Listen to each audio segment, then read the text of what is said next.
이코는 여러분들께서 예상하신 대로 그리스도의 부활 이콘입니다. 네. 부활절은 교회의 전례력에서 가장 중심이 되는 대축일인데요. 이것은 인류를 구원하기 위해 십자가 위에서 죽음을 맞이하신 예수 그리스도께서 부활하심으로써 비로소 모든 인간에게 구원의 길이 열렸다는 중요한 교리이지요. 네. 비잔틴 미술에서 예수님의 부활을 상징하는 그림을 아나스타시스라고 부르는데요. 이것은 부활 또는 누군가를 살려냄 또는 살아남이라는 뜻을 가지고 있습니다. 네. 그럼 이제 그리스도의 부활 교리가 담긴 아나스타시스 이콘을 함께 살펴볼까요? 네, 지금 유튜브 보이는 라디오를 함께 들어오시면요. 부산 가톨릭 평화방송 채널에서는 실시간으로 여러분께서 함께 하실 수 있습니다. 사진도 보면서 설명 들으실 수 있으니까요. 함께 해주시기 바랍니다. 그러면 선생님께로부터 설명 들어볼까요? 네, 오늘의 이콘은 가로로 긴 직사각의 이콘입니다. 네, 화면을 꽉 채우네요. 네, 네. 이콘의 배경은 검정에 가까운 어두운 짙은 청색이고요. 이콘의 양쪽에는 커다란 바위산이 있습니다. 이콘의 가운데에는 흰 옷을 입고 막 걸어가려는 듯이 역동적인 모습의 예수 그리스도께서 보이십니다. 예수 그리스도의 오른손은 흰 머리와 흰 수염에 흰 옷을 입은 노인을 잡고 있고요. 왼손은 붉은 망토를 입은 여인의 손목을 잡아서 일으키고 계십니다. 네. 여기에서 흰 머리와 흰 수염의 노인은 아담, 붉은 망토를 입은 여인은 하와입니다. 네. 아담의 뒤편에는 구약의 예언자들, 즉 세례자 요한과 다윗 왕과 솔로몬 왕 등이, 그리고 하와의 뒤편에는 지팡이를 든 사람과 구약의 의인들이 서 있습니다. 네.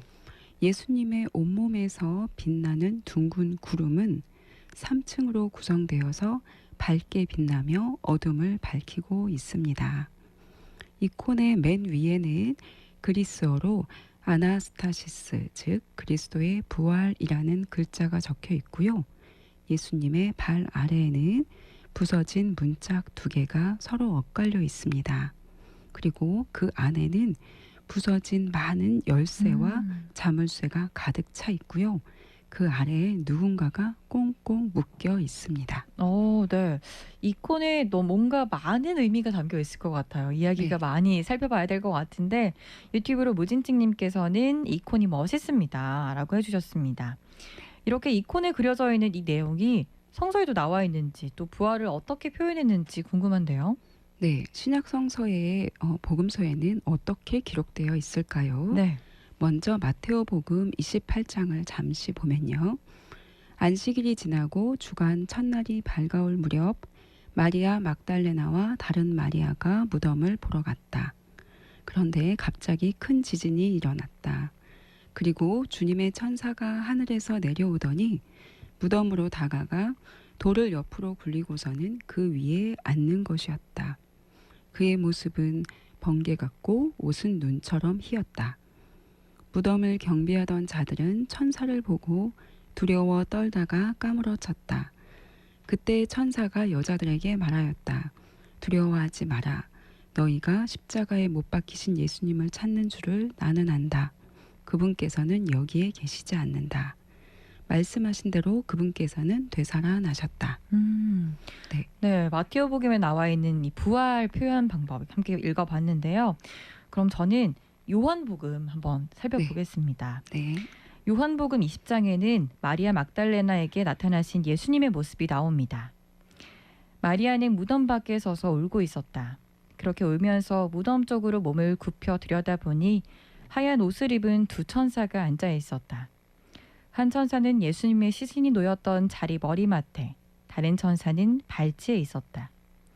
그들이 마리아에게 여인아 왜 우느냐 하고 묻자 마리아가 그들에게 대답하였다.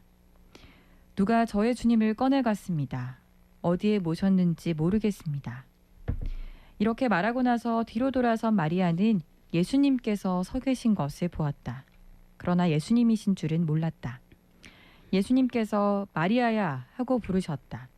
마리아는 돌아서서 히브리 말로 라쁘니 하고 불렀다. 이는 스승님이라는 뜻이다.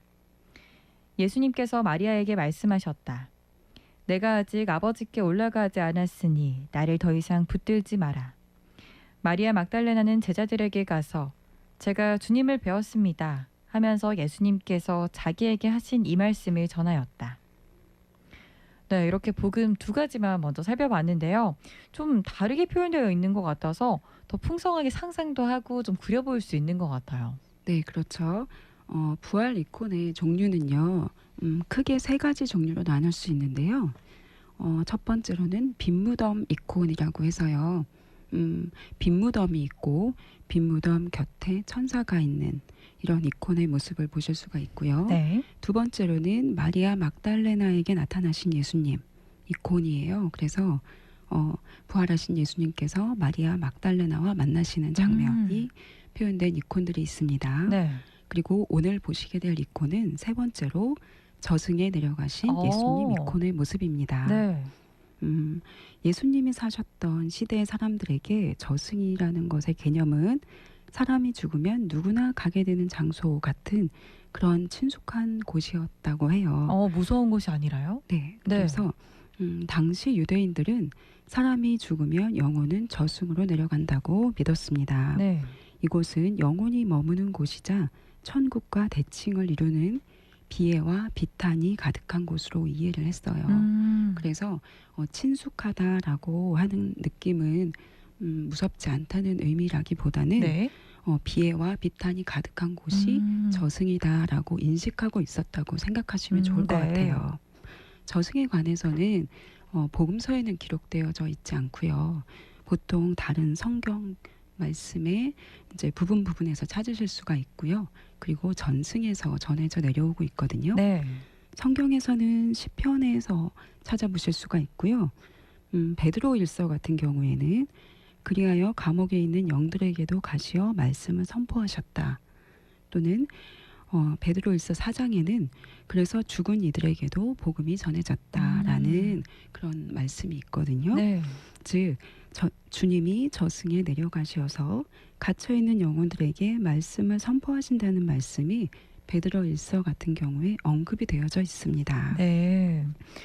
이렇게 설명해 주시니까 뭔가 귀에 쏙쏙 잘 들어오고 있어요. 네. 네. 또 다른 문헌들, 즉 전승에서는 예수님께서 저승에 내려가셔서 죽은 영혼들에게 설교를 하시거나 사탄을 제압하고 의로운 영혼들을 구해내신다는 그런 내용들이 담겨 있거든요. 특별히 니코데모 외경에는 주님 부활에 대한 전승이 자세히 전해지고 있습니다. 네. 그래서 그 내용에 대해서 잠시 설명을 드릴게요. 네. 니코데모 외경. 네. 외경은 시므온의 두 아들이 죽었다가 부활한 뒤에 소식을 듣고 찾아온 사람들의 요구에 의해서 자신들이 지하 세계에서 본 것에 대해 증언하는 것으로 시작됩니다. 네. 그들은 구약시대의 의로운 영혼들과 함께 칠흑 같은 어둠이 지배하는 저승에 있었는데 한밤중이 되자 갑자기 강렬한 태양빛이 비추듯이 주변이 온통 환해졌다고 합니다. 모든 이가 기쁨에 넘쳐서 하느님을 찬양할 때 세례자 요한이 나타나 곧 예수 그리스도께서 도착하신다는 소식을 전하면서 회개하라고 설교를 합니다. 네. 그리고 갑자기 어디선가 대문을 높이 들어 올려 열나는 우렁찬 목소리가 천둥처럼 울려 퍼집니다. 네. 이때 천사들이 하느님을 찬양함과 동시에 노쇠로 된 대문은 부서지고 쇠 빗장은 산산조각이 나며 사슬이 풀리면서 묶여있던 영혼들이 모두 자유로워집니다. 마침내 영광에 찬 왕인 예수님이 등장하여서 사탄을 붙잡아 천사로 하여금 쇠사슬로 단단히 묶게 합니다. 네. 예수님은 오른팔을 뻗어 아담을 붙잡고 나머지 영혼들과 함께 밖으로 이끌어냅니다.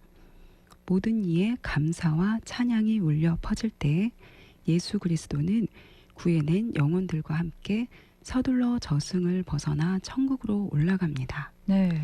네, 지금 이 내용이 니코데모 외경에 있는 예수 그리스도의 부활에 관한 자세한 내용의 간단한 줄거리이거든요. 네. 어떠세요? 외경의 내용이랑 오늘 보실 이콘의 내용이 좀 많은 비슷한 점을 발견하실 수 있겠죠. 네, 아담 이야기가 이미 나왔고 또 이렇게 붙잡아서 끌어올린다는 모습에서 네. 아, 이 이콘이 그런 모습을 담았구나 하고 그 정도는 상상할 수 있을 것 같습니다. 네. 네, 유튜브로 달려라 코코님께서는요, 아닌 만큼 보인다고 귀에 쏙쏙 들어오고 또 배웁니다 해주셨는데요. 그쵸, 우리 이콘 계속 읽다 보면 아, 여기에는 이런 의미가 있겠구나 하고 예상할 수 있으니까요. 유튜브 보이는 라디오로 들어오셔서 함께 보시면서 상상하고 또 확인해 보시기 바랍니다. 이렇게 죽음과 부활이 긴밀하게 연결되어 있다는 것도 알 수 있었는데요. 선가 한 곡 듣고 와서요, 그리스도의 부활 이콘에 대해 더 자세히 알아보겠습니다. 신보연 엘리사벳이 부르는 부활이요 생명이신 주님 듣고 돌아올게요.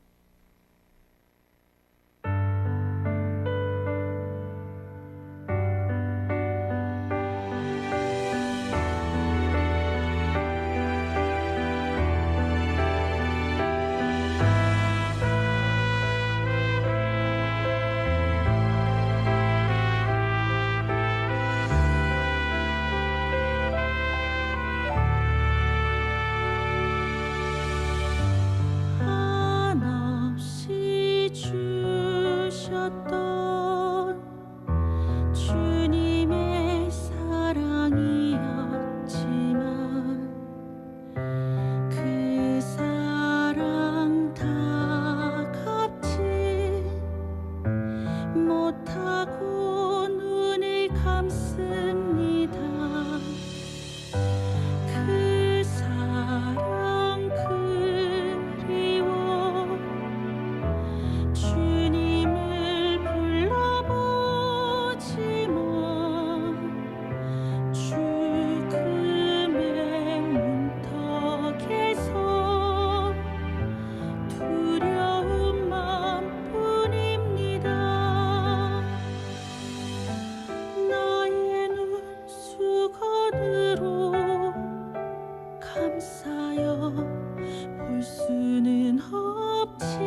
신보연 엘리사벳이 부르는 부활이요 생명이신 주님 듣고 왔습니다.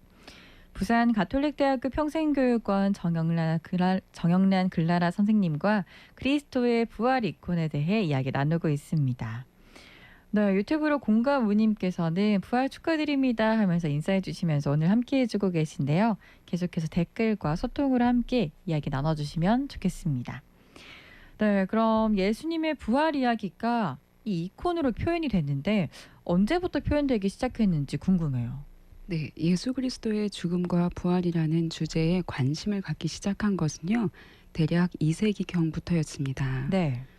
그리스도교가 시작된 초기에는 그리스도의 부활을 주로 성경 속의 상징적인 장면을 통해서 성화로 표현하였습니다. 네. 아니면 작은 소품들에도 음, 그리스도의 부활에 대한 그런 이미지들이 많이 있었는데요. 네. 그러나 오늘날 최초의 아나스타시스, 즉 부활 이콘으로 간주되는 이콘은 산타 마리아 안티콰 성당의 프레스코화로 8세기 초에 제작된 것입니다. 네. 이 성당은 지금은 거의 폐허가 돼서 이 음, 성화의 원화를 거의 구분하기가 어려운 상황인데요. 네. 이 성화는 프레스코화입니다. 프레스코화는 벽화를 그릴 프레스코화는 프레스코 기법으로 그려진 벽화를 말하는데요. 벽화요. 네. 네. 프레스코는 벽화를 그릴 때 쓰는 기법으로 이탈리아어로 신선하다라는 뜻입니다. 네. 즉, 덜 마른 회벽에 아, 물에 갠 안료로 채색하는 기법인데요. 그림 물감이 표면으로 배어들어서 벽이 마르면서 그림도 서서히 벽으로 스며들어서 벽의 일부가 되는 기법이에요. 네. 벽화의 수명만큼 벽의 수명만큼 벽화도 수명이 지속됩니다. 음, 그러나 석고가 마르기 전에 재빨리 그림을 그려야 하고요. 일단 그리면 수정이 거의 불가능하기 때문에 네. 정확하고 숙련된 기술이 필요한 아주 어려운 작업입니다. 또한 회를 바르는 작업이기 때문에 습기가 차면 석고가 부서지면서 그림도 부서져 나갑니다. 이런 이유로 건조한 지방에서 주로 작업을 하는데요. 네. 중세 초에는 여러 가지 방법이 혼합 사용된 것으로 보입니다. 14세기에서 16세기가 프레스코화의 황금기라고 할 수 있는데요.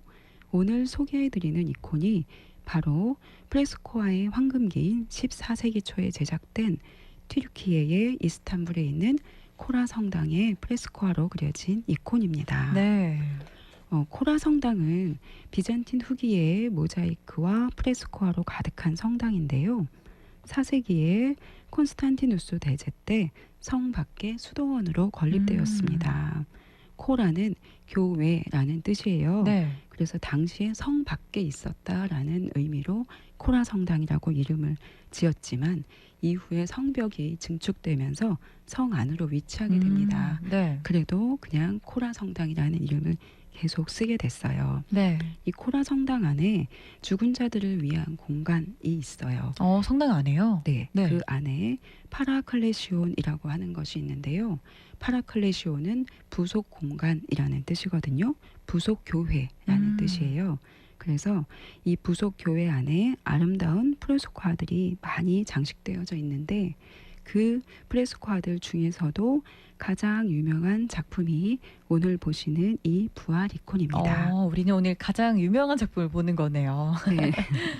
그렇지 않아도 이콘 사진을 보는데 좀 특이하다라고 생각하시는 분들도 계실 것 같아요.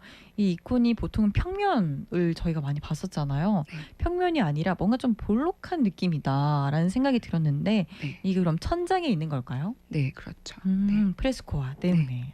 네. 이해했습니다.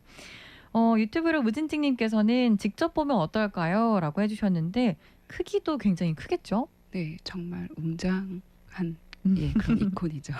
네, 네. 기대가 많이 됩니다. 네. 교회에서 부활은 또 제일 크고도 영광스러운 사건이라 이콘을 읽기 전에도 많은 설명이 이렇게 필요했습니다. 그럼 이제 드디어 이콘을 자세히 읽어보도록 할 텐데요. 유튜브 보이는 라디오에 들어오셔서 사진도 함께 보시면서 설명 들으시면 더 도움이 많이 되실 것 같습니다. 그럼 선생님께로부터 설명 들어볼까요? 네, 이콘의 중앙에는 죽음의 승리자인 예수 그리스도가 커다랗게 표현되어져 있습니다. 그리스도는 눈부시게 빛나는 흰 옷을 입고 전신이 만돌라라고 하는 삼중의 빛의 영광으로 둘러싸여 있습니다. 네. 그리스도를 감싸는 이 빛은 그리스도의 변화된 육신과 동시에 영원히 지지 않는 빛을 상징합니다. 흰 옷은 부활과 순수, 순결을 상징하는데요. 예수님의 거룩한 변모 때에도 예수님의 옷이 눈처럼 하얘졌었죠. 주님의 얼굴은 정면을 바라보고 있는데요. 신성한 빛으로 가득 차 있으며 역동성과 결연한 의지가 드러나 보입니다. 네, 표정도 은근히 잘 보여요. 네, 예수님은 죽음을 이기신 분, 지옥의 왕국에서 인간을 자유롭게 하신 분으로서 서 있는 몸 전체와 얼굴 표정에서 그 움직임과 결연함, 단호한 의지가 느껴집니다. 예수님의 손과 발에는 십자가의 못자국이 그대로 보이는데요.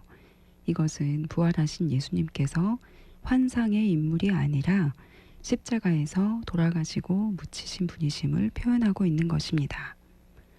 예수님의 머리를 감싸는 후광, 새하얗게 빛나는 의복, 얼굴에 비치는 승리의 모습은 죽음으로 죽음을 이기고 부활하신 예수님 부활의 의미를 상징적으로 보여주고 있습니다. 네.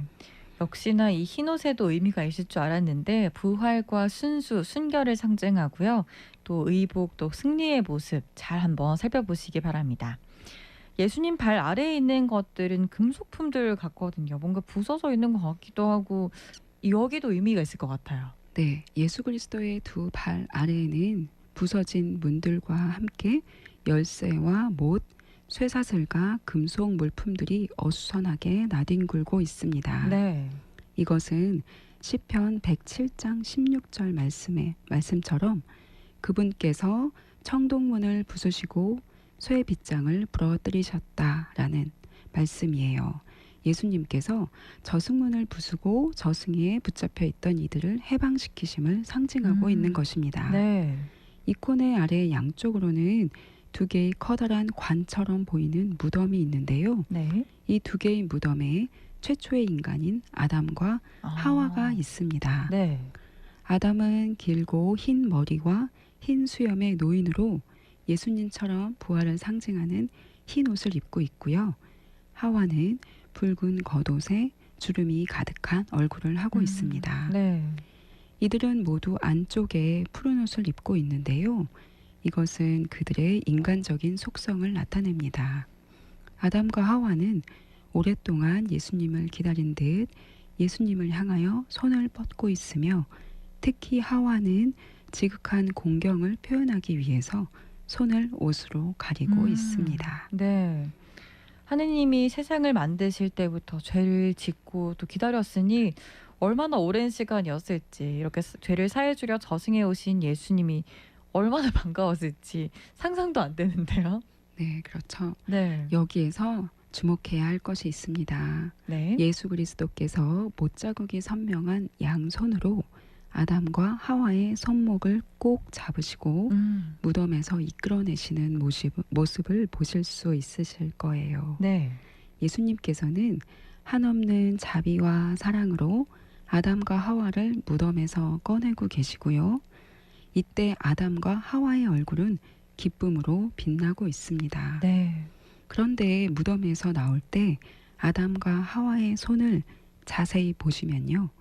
아담과 하와가 예수님의 손을 움켜 잡은 것이 아니라 예수님께서 아담과 하와의 손목을 꽉 움켜 잡으시고 그들을 무덤에서 끌어올리시는 모습입니다. 그러네요. 네.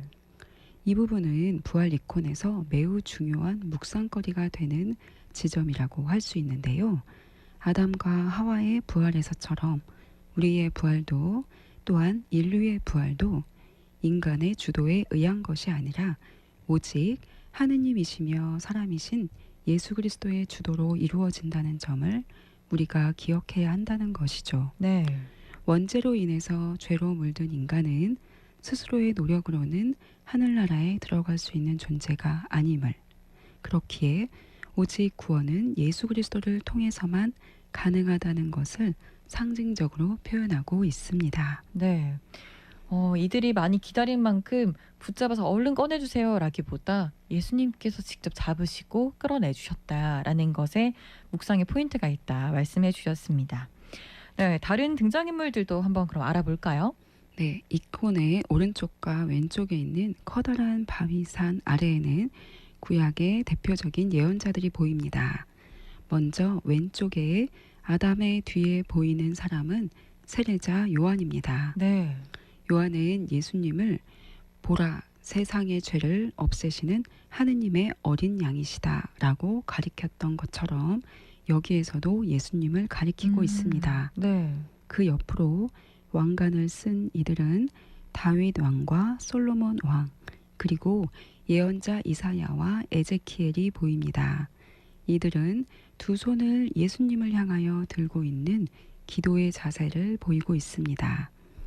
반대쪽 하와의 뒤에는 구약의 의인들이 그려져 있는데요. 네. 맨 앞에 지팡이를 들고 있는 이는 아벨입니다. 그는 목동의 지팡이를 들고 있는데요. 아벨은 형인 카인에 의해서 태초 이래로 처음 살해된 사람입니다. 네. 그리고 그 뒤로 다른 의인들이 묘사되어 있습니다. 이렇게 예수 그리스도께서는 저승에 가시어 의로운 영혼들을 구원하십니다. 네. 또한 잠시 시선을 아래로 내리시면 이콘에서 어두운 암흑 부분이 보이는데요. 네. 저승의 모습입니다. 그리고 그 안에 사탄이 사슬에 꽁꽁 묶여 있는 모습을 보실 수 있습니다. 네. 아마 전체 보기로 하셔가지고 열심히 키워보시면 자세히 보시면 보이실 것 같아요. 유튜브로 이혜니님께서도 처음 보는 이콘이네요 라고 말씀해 주셨고요. 무진증님께서는 글라라 선생님 덕분에 이콘들이 더 뜻깊게 다 와닿아요. 건성으로 봐지지 않네요. 못 보던 이콘을 볼 때마다 글라라 쌤께 여쭤보고 싶을 때가 많다 이렇게 말씀해 주셨는데 저도 같은 마음입니다. 네, 감사합니다. 네, 이렇게 이콘 설명 들어보니까 이번 이콘은 그냥 영화의 한 장면인 것 같은데요. 그렇죠. 네. 네, 이콘을 자세히 들여다보시면 예수 그리스도의 죽음에서 부활로 이어지는 한편의 거대한 서사시를 보는 듯한 느낌을 받으실 거예요. 굳게 닫힌 저승의 커다란 문이 산산이 부서지고 예수 그리스도의 발 아래에 굴복하는 모습이 담긴 이콘이니까요. 네. 그런데 가만히 보면 예수 그리스도께서 저승으로 내려오셨다는 것은 결국 그분께서 십자가 위에서 죽으셨음을 의미합니다. 그렇죠. 그리고 저승에 오셔서 예수님은 아담과 하와의 손목을 움켜쥐고 큰 발걸음을 성큼 걸으시면서 천국으로 올라가십니다. 네. 아담과 하와의 모습은 곧 우리들의 모습이죠. 그분의 죽음을 통해서 쇠사슬에 꽁꽁 묶여있던 영혼들이 자유로워지고 구원을 받게 되었습니다. 네. 우리 역시 죽음 이후에 이렇게 부활의 삶을 살 수 있음을 알려주시는 것이면서 단지 죽어서뿐만이 아니라 지금 여기 우리 삶의 자리에서 우리가 부활의 은총을 누릴 수 있기를 소망하며 표현하고 있는 것입니다. 네. 예수 그리스도의 은총을 통해서 말이에요. 네. 이렇게 부활 맞아서 이렇게 이콘으로 부활을 느낄 수 있어서 참 의미 있는 시간인 것 같은데요. 특히 단지 죽어서뿐만이 아니라 삶의 자리에서 우리가 죽음을 통해 부활의 은총을 누릴 수 있다라고 말씀해 주시니까 이 부활의 은총을 더 뜻깊게 받기 위해서 묵상도 참 많이 해야겠다라는 생각이 드는데요. 네, 감사합니다. 네. 그리고 또 이 이콘의 묵상 포인트를 한 군데 말씀드리면요. 네. 십자가에 못 박히셨던 구멍 뚫린 예수님의 손이에요. 그 손으로 아담과 하와의 손목을 잡아 일으키셨죠. 네. 아담과 하와가 예수님의 손을 잡고 매달려서 끌어올려지는 것이 아니라 예수님께서 아담과 하와의 손목을 잡고 일으키시고 끌어올리시는 거죠. 맞습니다. 이것은 우리의 구원은 바로 예수 그리스도의 이끄심에 의해서만 가능하다는 의미이잖아요. 네. 그러니 여러분 이 이콘을 보시면서 예수님 제 손목 꼭 잡으시고 절대 놓지 마세요라고 기도해 보시는 건 어떨까요? 아, 네. 너무 좋습니다. 꼭 필요한 기도인 것 같아요. 절대 놓지 마세요. 제발요. 하게 될 것 같은데요. 우리 사세 식구들은 이콘으로도 부활을 맞이할 수 있는 특별한 은총을 이렇게 선생님 덕분에 맞는 듯합니다. 감사합니다. 네. 저도 여러분들과 함께 부활 이콘 소개해드리면서 부활 8부 기간, 이 축제 기간을 지낼 수 있어서 너무 기쁩니다.